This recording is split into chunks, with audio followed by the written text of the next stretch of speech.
जी हाँ, नमस्कार दोस्तों, कैसे हैं आप लोग। आशा करता हूँ आप लोग ठीक होंगे। भोजपुरी गायक रमेश रेशमिया जी का एक और तहलका मचा देने वाला गाना रिलीज हो रहा है। बताएंगे आपको इस वीडियो में, लेकिन आप मेरे चैनल पर नए हैं तो वीडियो को दिल से लाइक करके चैनल को सब्सक्राइब ज़रूर करें। और बिना समय लेते हुए इस वीडियो को स्टार्ट करते हैं। रमेश रेशमिया जी का एक और बवाल सॉन्ग आ रहा है, जिस सॉन्ग का टाइटल है हई रंगबाज जिला आरा के, जो काफ़ी बवाल का सॉन्ग है।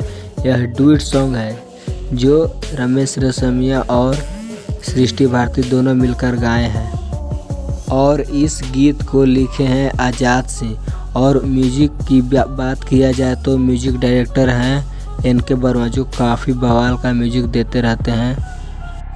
और यह सॉन्ग DS म्यूजिक वर्ल्ड पर 1 से 2 दिन के अंदर आ जाएगा। इस सॉन्ग का अभी टाइमिंग नहीं बताया गया है। तो चलिए, कैसा लगा यह वीडियो। अगर वीडियो अच्छी लगी हो तो कमेंट करके ज़रूर बताएं। और रमेश रेशमिया जी को जितने भी चाहने वाले फैंस हैं, इस वीडियो को ज़्यादा से ज़्यादा शेयर करें। जय हो भोजपुरिया समाज।